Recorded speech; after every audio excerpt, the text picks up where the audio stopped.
Yang pertama saya mau menceritakan sedikit kilas balik gitu ya. Jadi dulu kakak saya mengalami gejala skizofrenia itu kurang lebih tahun 1995. Jadi di saat itu kakak saya tuh udah bekerja sebagai seorang guru STM ya.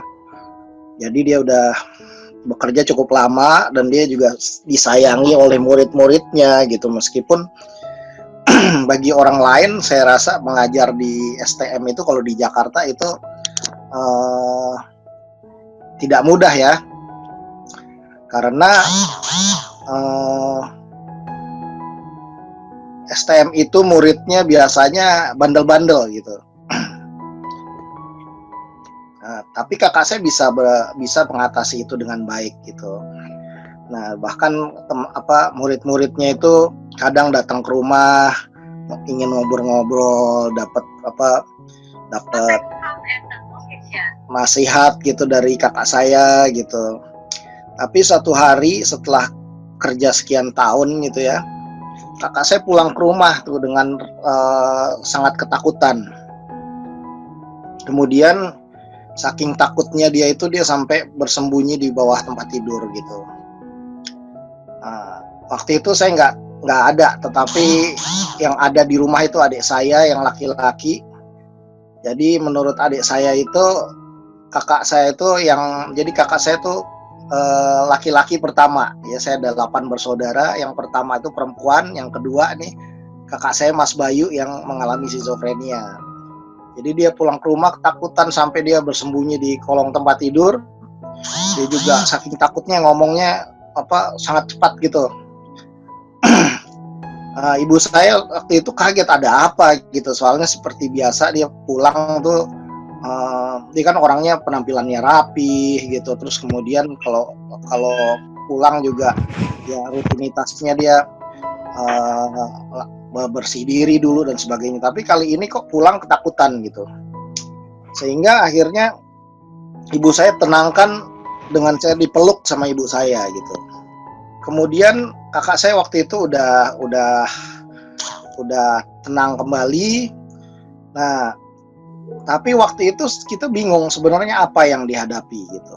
Nah, kebetulan keluarga saya kan keluarga orang Jawa ya, banyak percaya terhadap hal-hal yang magis dan klinik gitu.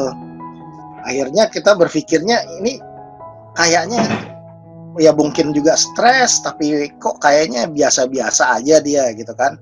Jadi saya pikir nih jangan-jangan fenomena supranatural nih. Kalau orang sini sebutnya kesurupan atau ketempelan, sambet lah kalau orang Betawi. Jadi ketempelan setan gitu.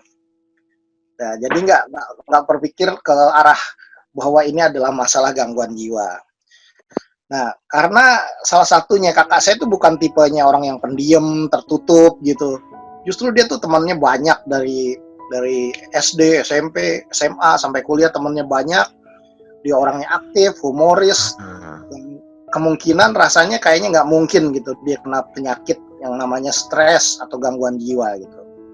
Nah, keluarga saya di sisi lain meskipun cukup terbuka tapi agak paranoid nih. Jadi kalau ada orang mau memberikan sesuatu, misalnya kita ada apa gitu.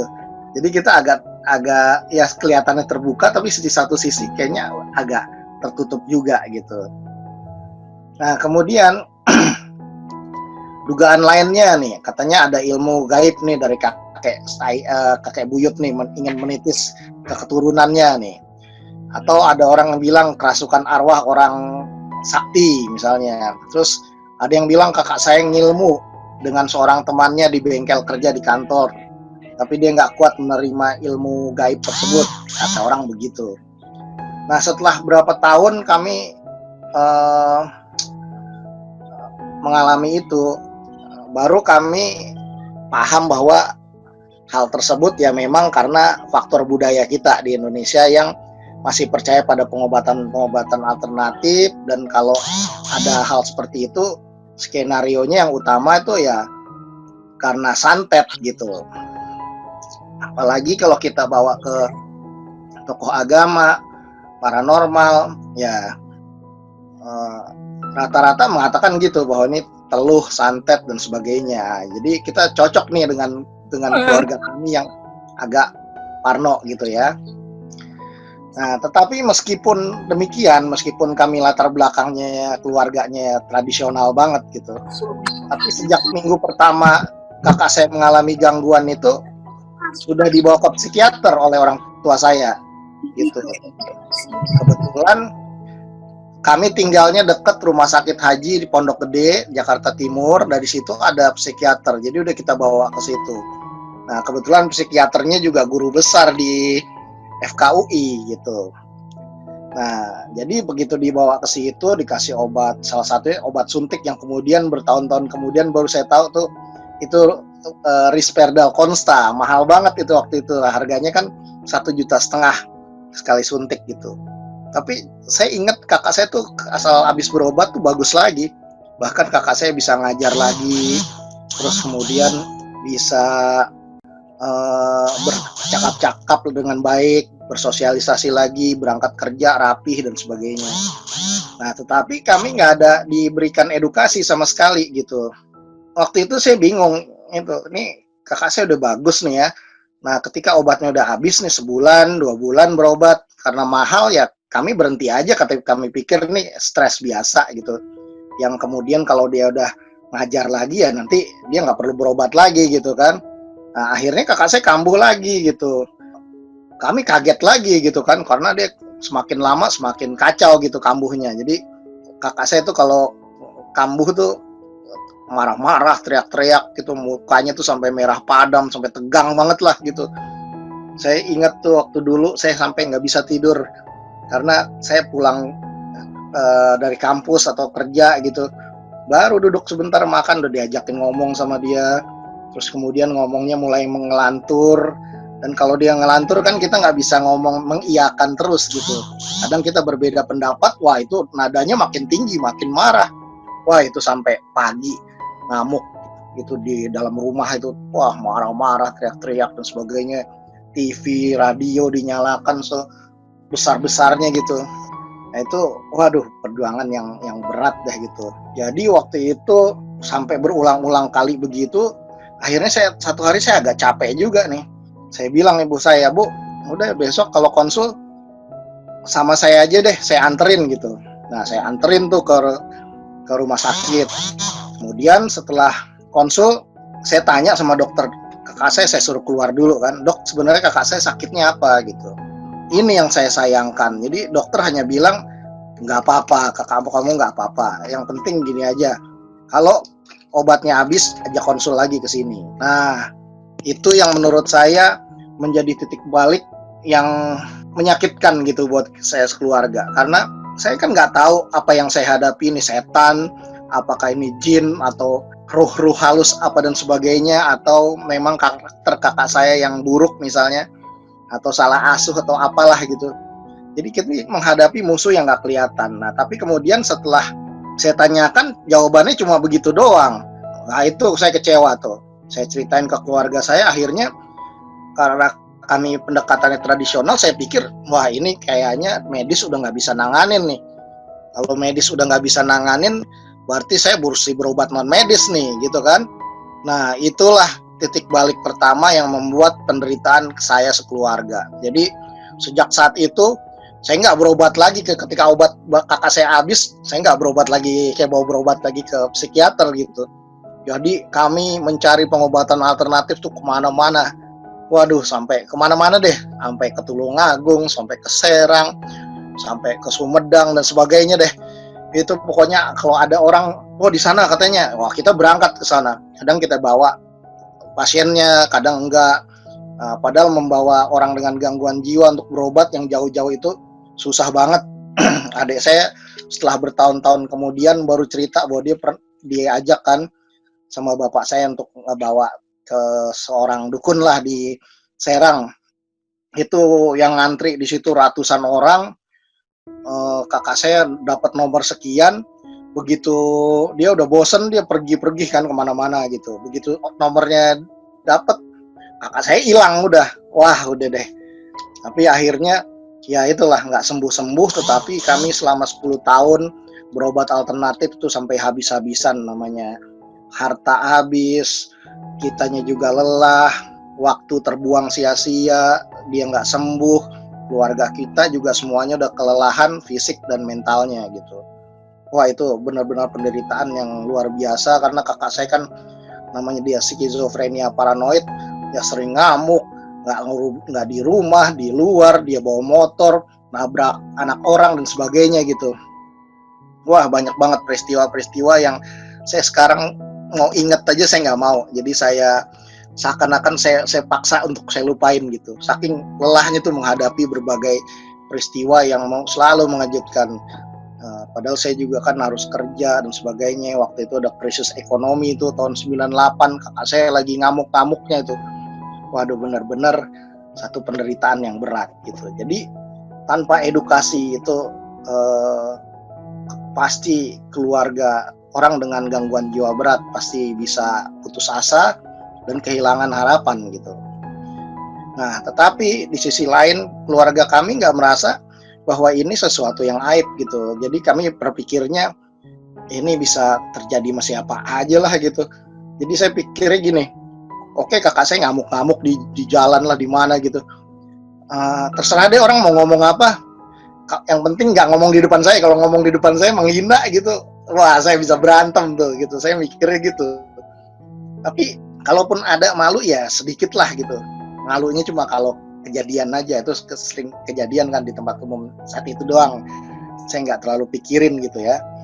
Tapi yang dominan itu pada saat itu perasaan bingung, kesal dan takut, karena kita hidup di dalam satu rumah, orang luar nggak ada yang tahu bahwa kita menghadapi situasi yang menegangkan setiap hari selama 10 tahun gitu. Saya sampai nggak tidur tuh dari sore sampai pagi, pagi saya udah berangkat kerja lagi.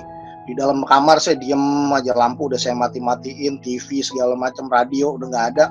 Kakak saya ngamuk dari sore sampai pagi. Tertidur sebentar, bangun, makan, ngamuk lagi. Nggak mandi-mandi, nggak cuci muka, nggak apa. Dia langsung kadang pergi ngelayap lagi, pulang lagi, baju udah kotor, besok masih dipakai lagi. Kalau ke rumah saya itu, dari kamar tamu itu ada orang bertamu, itu baunya udah kecium itu kamarnya dia. Jadi buru-buru kita tutup kamarnya dia. Nah, dia orang nggak ngerti. Kalau perasaan saya dulu begitu. Jadi saya walaupun kayak gitu, saya masa bodoh amat lah. Di Jakarta ini juga orang aneh juga banyak gitu loh. Bukan kakak saya saja, saya mikirnya gitu. Nah, itu yang saya tahu. Tapi kalau saudara saya dan lain-lain saya mungkin kurang tahu ya. Tapi di sisi lain juga situasi tempat tinggal saya masih kondusif, karena saya nggak tinggal di rumah yang dempet-dempetan, masih di ya kampung lah gitu istilahnya. Rumah masih ada jarak-jarak, jadi kalau kakak saya ngamuk-ngamuk gitu mungkin kedenger tetangga, tetapi nggak terlalu jelas gitu. Terus ada tetangga saya yang orang-orang kaya gitu juga, dia nggak terlalu peduli lah sama tetangga. Kecuali pernah kejadian saya lagi kerja di kantor, saya ditelepon, ibu saya nangis-nangis, kakak saya nimpuk mobilnya jenderal yang bertamu ke tetangga saya yang jenderal angkatan darat juga. Waduh, akhirnya anak buahnya datang ke rumah marah-marah. Ibu saya nangis, ini anak saya sakit gini-gini gitu. Tapi akhirnya ya mereka bisa ngerti lah gitu. Cuma hal-hal seperti itu sangat mengejutkan bagi keluarga orang dengan gangguan jiwa, sehingga seringkali hal itu membuat kita satu takut, satu putus asa, apalagi kalau solusinya ujung-ujungnya duit, yang mana kita waktu itu udah habis-habisan gitu. Hal seperti itulah yang kemudian mendorong saya akhirnya satu saat ketika saya menemukan tahun 2001 lah mungkin, atau 99-an gitu, saya udah nemuin tuh di internet. Saya cari di Yahoo, dulu belum ada Google ya.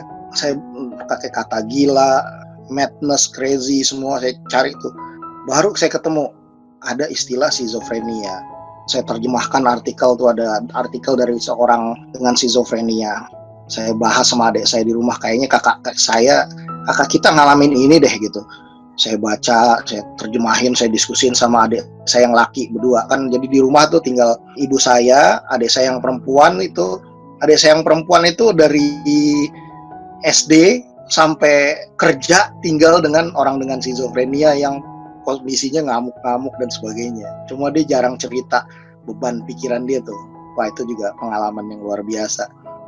Saya nemukan informasi itu, saya baca-baca, saya beli buku-buku dari Amazon, sampai gaji saya aja udah habis juga itu kayaknya buat cari tahu seperti itu. Baru saya tahu, oh ini adalah gangguan penyakit otak ini bukan setan, bukan jin, bukan santet, bukan arwah gentayangan yang nempel ke keluarga saya nih. Ternyata nih gangguan otak nih bisa diobati. Wah, saya baru tahu. Tapi saya udah nggak punya uang lagi. Kemudian, wah gimana ya? Ya udahlah, nunggu dia kambuh lagi. Kakak saya kambuh lagi, marah-marah sampai dipukul kursi kayu sama, karena mau menimpuk ibu saya dengan kunci ban mobil itu. Akhirnya dipukul pakai kursi kayu sama kakak saya yang satunya lagi. Akhirnya rame-rame diikat kayak ini. Waduh, itu pengalaman yang berat sekali, karena ya bayangin aja, kita tahu dia sebenarnya orangnya baik, terus kemudian ramah dan sebagainya, lucu, tapi kok bisa jadi kayak begini, sampai kita ikat pakai tambang plastik dan sebagainya. Waduh, itu kita mengikat seperti itu, mau jatuh kita, air mata kita gitu, tapi ya harus kita lakukan. Dari situlah kemudian saya tahu bahwa ini bisa diobatin. Saya panggil petugas, kemudian dia jemput ke rumah, dirawat. Nah, saya berpikir saat itu, saya ikutin tuh. Kakak saya jalan duluan pakai mobil dari panti, kemudian saya ngikut belakangan. Dulu kan belum ada BPJS, jadi kalau saya dulu nggak bisa dapat jam kesmas, jam kesda, karena bapak saya pensiunan tentara, jadi dianggapnya miskin enggak, kaya belum gitu loh. Jadi dia nggak dapet tuh fasilitas buat orang miskin untuk berobat. Akhirnya ketika ngamuk itu, saya bayarnya, saya ada kartu kredit, saya bayar aja dulu pakai kartu kredit dulu gitu ya. Nah, tapi saat itulah hari pertama setelah 10 tahun berjuang gitu, mendampingi orang dengan gangguan jiwa yang ngamuk tiap hari, baru saya bisa tidur. Itu saya pikir ini titik balik kehidupan saya yang berikutnya gitu. Nah, saya berpikirnya dia kalau nanti pulang dia ngamuk nggak nih saya bawa ke panti seperti ini, ada orang-orang dengan gangguan jiwa yang kondisinya bervariasi kan. Nah, sampai yang tadinya kita merasa tenang dibawa dia dirawat di panti, ketika mendekati dia waktunya pulang, kita deg-degan lagi. Nah, tapi di situ saya kemudian baru menyadari bahwa dengan pengobatan situasi itu tidak seperti yang kita takutkan. Kakak saya ketika pulang ke rumah, dia malah nanya, wah gimana kabar lo, gimana, oh kok rumah udah rapih. Jadi selama dia dirawat itu rumah saya bersihin bareng-bareng semua, barang-barang dia, lemari dia isinya sampah-sampah segala, saya buang-buangin, kasurnya saya buang segala, ganti lagi, dia rapihin. Nah, pas dia pulang dia nggak marah ternyata. Wah, saya pikir, wah ini sesuatu yang sangat penting ini untuk disampaikan kepada orang lain gitu, orang-orang yang senasib dengan saya. Jadi dengan pengetahuan itu saya baru tahu bahwa banyak teman-teman senasib gitu. Nah, pertanyaannya nih, seandainya saya tahu lebih awal nih bahwa ini gangguan otak gitu yang bisa diobati. Kalau tahu lebih awal, itu pastinya kita akan bisa menghemat energi, waktu, biaya, uang, dan sebagainya. Sehingga tidak terjadi seperti yang saya keluarga alamin, berobat ke pengobatan alternatif, ke tokoh agama, dan sebagainya. Itu menghabiskan semua sumber daya kita. Akibatnya, kita jadi kelelahan, dan kalau kita ngelihat wajahnya ODGJ, bawaannya udah kesel aja gitu. Walaupun dia udah membaik, tapi ketika kita berhadapan sama dia, jadi kesel aja udah. Nah, itu nggak produktif buat pemulihan padahal.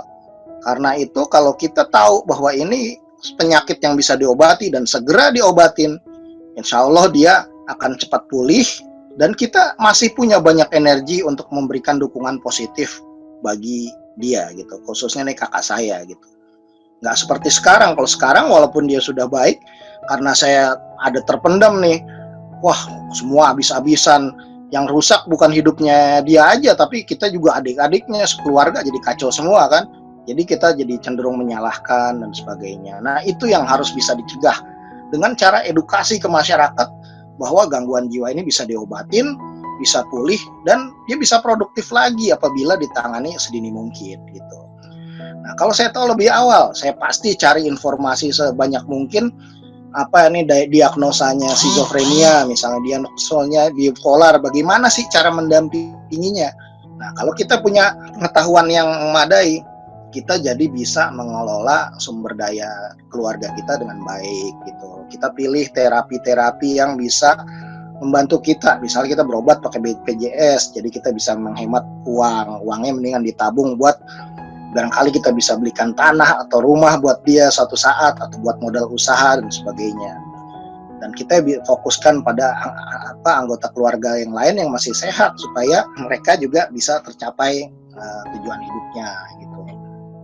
Nah, kalau kita tahu lebih awal gitu, kita jadi lebih cepat berdamai dengan penyakit. Kita nggak cari siapa yang salah. Kita nggak cari, oh ini salah ibu nih yang salah nggak ngasuh dengan baik, salahnya bapak nih yang tidak mencintai dengan sepenuh hati pada anaknya, atau apalah, atau salahnya si pasien ini. Kalau kita berdamai, ya ini memang kehendak dari Tuhan, bahwa kebetulan kita dapat penyakit seperti ini pada anak kita.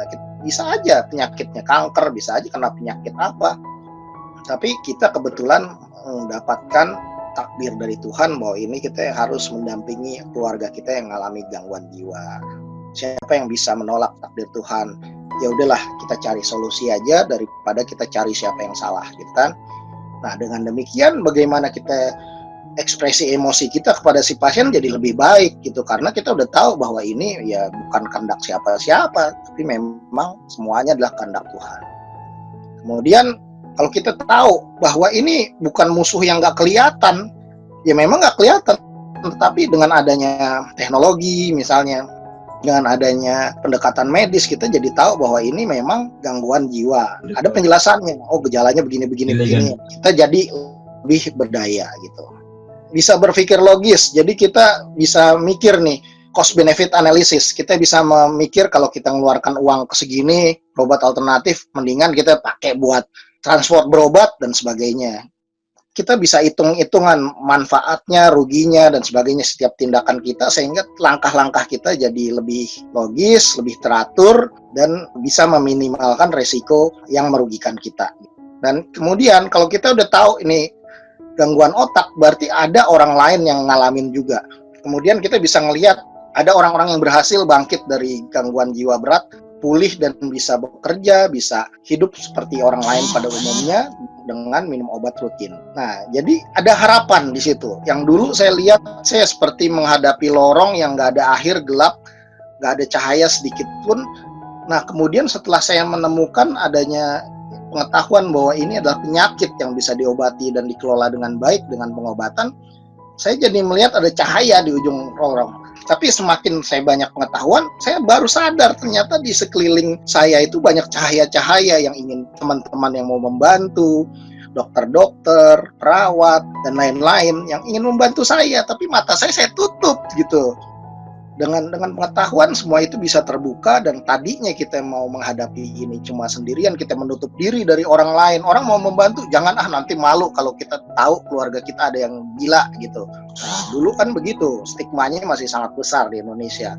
Ketika saya tahu bahwa ini bukan sesuatu yang memalukan, bahwa ini sama seperti penyakit apapun, akhirnya saya tahu bahwa ini ada harapan untuk pulih dan bisa berfungsi kembali. Sesuatu yang dulu saya pikirkan kakak saya nggak bisa capai, ternyata bisa dicapai gitu. Not all disabilities visible. Tidak semua kondisi kecacatan atau kekurangan seseorang gitu ya, disabilitas itu terlihat di mata. Tetapi kalau untuk disabilitas mental, dia fisiknya lengkap, sehat, tetapi otaknya yang terganggu karena ada faktor genetik dan sebagainya. Nah, kami berharap nih untuk sebagai konsumen kesehatan jiwa nih, saya menuntut terus pada pemerintah agar memproduksi materi-materi tentang penyakit, terus kemudian bagaimana hidup dengan orang dengan skizofrenia, bagaimana kalau saya orang dengan skizofrenia saya bisa mengenali gejala-gejala, bagaimana saya bisa mencegah kekambuhan. Produksi itu sebanyak-banyaknya dengan berbagai metode. Jadi ada yang tercetak, ada yang video, ada yang bentuk rekaman suara dan sebagainya, yang semua itu bisa diakses secara luas oleh masyarakat gitu. Kalau kita semuanya teredukasi, kita insya Allah akan bisa mencegah penderitaan lebih lama. Contohnya dengan apa yang kami lakukan, kami menyebarkan pengalaman. Dulunya orang bilang, ngapain lu Gus ceritain kayak begitu, kan bikin malu keluarga. Saya bilang justru dengan kita berbagi pengalaman kita kepada orang lain, itu tidak jadi aib, justru menjadi hikmah yang berharga. Ternyata penderitaan saya bisa menjadi jalan keluar bagi orang lain. Orang begitu dengar ceritanya saya, dia merasa gini, ini bukan membanding-bandingkan kesulitan ya, tetapi mikirnya gini, wah ada yang lebih parah dari saya ya, ternyata saya rada mendingan.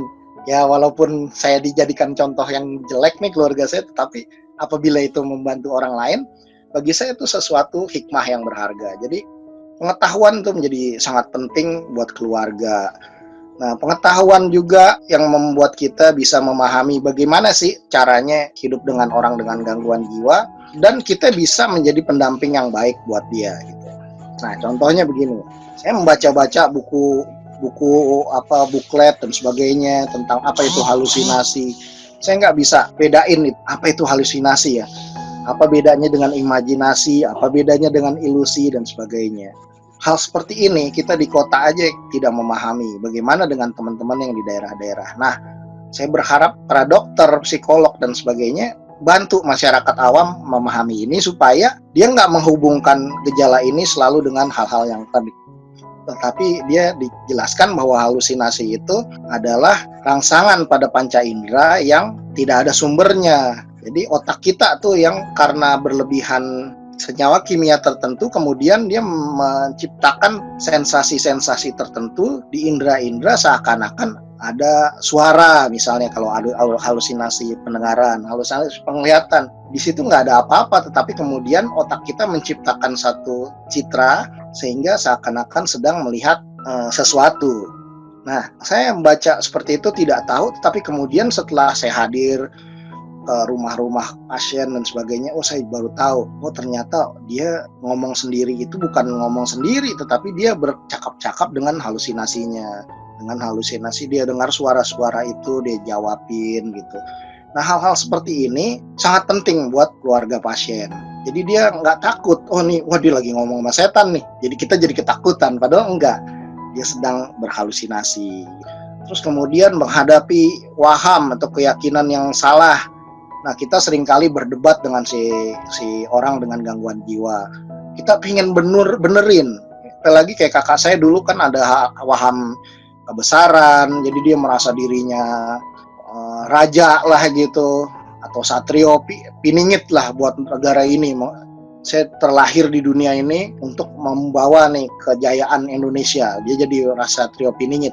Nah, pengen buru-buru saya benerin itu. Jadi saya berdebat sama dia, saya sangkal dengan data-data gini-gini. Padahal itu tidak berguna kalau dia tidak mendapatkan pengobatan terlebih dahulu. Jadi saya sampai berantem tuh untuk hal-hal yang kayak begitu. Nah, setelah saya dapat pengetahuan, saya tahu, ya kita kalau dia lagi seperti itu, ya udahlah, iyain aja dulu lah, biar kita terhindar dari konflik, sambil pelan-pelan kita ingatkan dia untuk minum obatnya rutin, sehingga nanti gejala itu akan mereda sendiri, dan kemudian dia bisa lebih realistis pola pikirnya. Nah, itu jadi saya belum dapat edukasi dari psikiater aja, dengan membaca aja itu bisa mengubah situasi di dalam rumah yang tadinya tiap hari itu ada berantem, ada apa gitu, berapa persen itu sudah membalik gitu loh. Apalagi apabila kita keluarga ini diberdayakan terus, dapat pengetahuan terus, dan akhirnya kita bisa beradaptasi gitu dengan kondisi anggota keluarga kita yang ngalamin gangguan jiwa. Ibaratnya gini, keluarga kita kecelakaan, kemudian kakinya harus diamputasi. Kan kita harus melatih dia menggunakan tongkat dan sebagainya. Tapi kalau dia baru menggunakan tongkat terus dia jatuh, kita marah-marahin. Nah, itu kan berarti yang salah kitanya sebagai caregiver gitu. Nah, kita harus sabar, mendampingin. Kalau jalannya dia agak lambat, ya kita menyesuaikan. Kita dulu yang menyesuaikan dengan kondisi anggota keluarga kita. Demikian juga dengan kondisi-kondisi lain, misalnya masalah kebersihan diri, kita harus ingatkan dia mandi secara rutin, Dan kemudian juga kita awasin dia minum obatnya. Kadang-kadang kita ingatin langsung, tapi kadang-kadang kalau dia emosinya lagi tinggi ya kita agak mundur dikit, kita ingetin besoknya gitu. Hal seperti itu, trik-trik sehari-hari itu ternyata sangat penting buat kita semua. Tetapi kemudian yang tadinya saya anggap bahwa peristiwa ini adalah suatu musibah yang sangat besar, bahwa Tuhan kejam banget sama saya nih. Saya kadang-kadang di dalam malam hari itu di dalam kamar diem, terus di depan pintu saya, kan saya kamar udah saya matiin semua, tengah malam saya nggak tidur gitu. Di depan kamar saya kakak saya ngamuk-ngamuk, marah-marah. Kadang saya berdoa kepada Tuhan, kok Tuhan tidak hadir menolong saya gitu. Kadang-kadang begitu saya berpikirnya.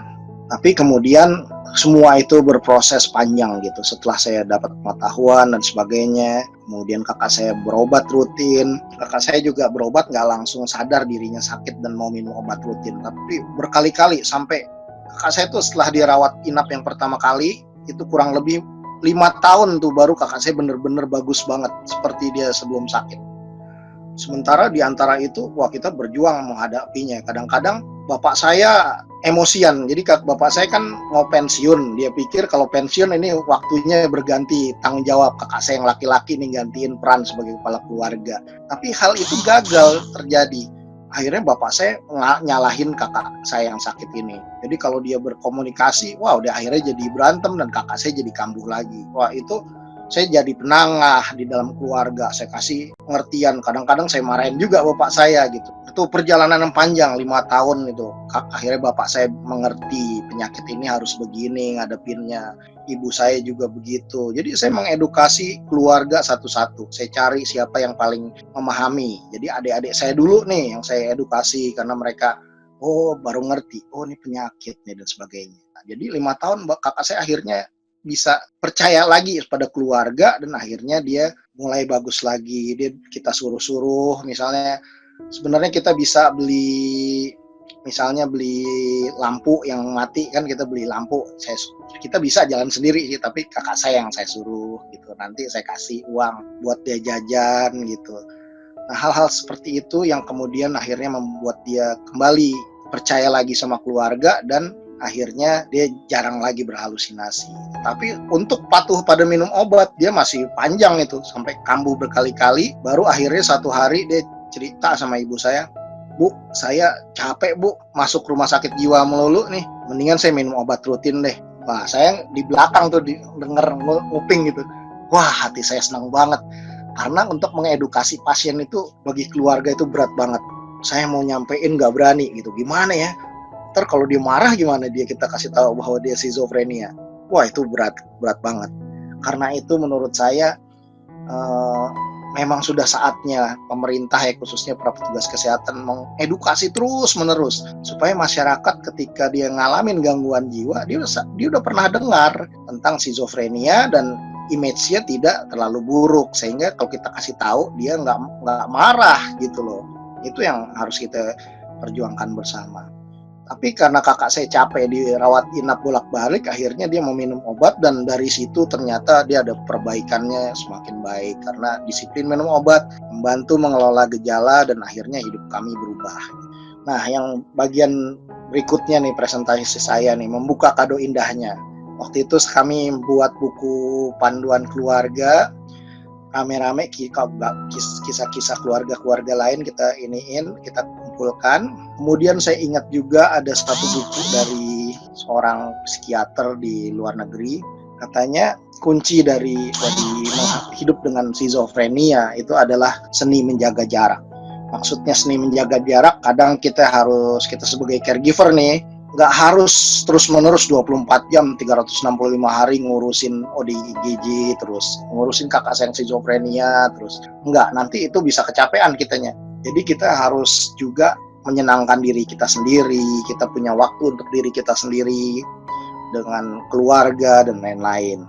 Jadi kadang kita yang mendekat, kadang kita jaga jarak. Jangan, saya lagi emosian, saya nggak usah deket-deket sama kakak saya ini yang sakit, nanti ntar saya emosi bawanya ketemu dia gitu. Inilah menurut saya seni kehidupan yang harus kita semua tekuni ya sepanjang hidup ketika hidup bersama dengan orang dengan schizophrenia. Nah, akhirnya saya memahami bahwa memenangkan peperangan nih kita dengan gangguan jiwa nih. Nggak perlu nunggu segala sesuatunya sempurna. Dengan sikap kita menerima perbedaan di dalam keluarga dan terus melanjutkan kehidupan kita, itu kita udah memenangkan perjuangan kita melawan skizofrenia. Dengan kita berusaha dari hari ke hari ini sudah berhasil, nggak ada konflik berarti di dalam keluarga, itu udah menurut saya udah satu kemenangan yang besar buat keluarga kita. Saya pernah buat website tahun 2001, Skizofrenia Web ID. Apa yang saya terjemahin itu saya upload, saya taruh di internet. Kemudian ada seseorang yang mengirimkan email sama saya. Kalau nggak salah ingat namanya Pak Hendro Rumpoko. Dia bilang begini, Mas Bagus jangan sedih. Saya orang dengan skizofrenia, tapi saya udah pulih, saya minum obat rutin gitu. Kita semua berjuang bersama menghadapi gangguan jiwa meskipun masyarakat masih menganggap ini sesuatu yang memalukan. Tapi percayalah bahwa suatu saat kado indah dari Tuhan ini akan terbuka dan kita akan melihat hasilnya bahwa apa yang diberikan Tuhan adalah yang terindah buat kita semua. Waduh, saya membaca email itu di tahun 2001 itu, di mana kakak saya tuh masih ya belum stabil lah gitu. Wah, saya ingin, ya rasanya pengen nangis gitu.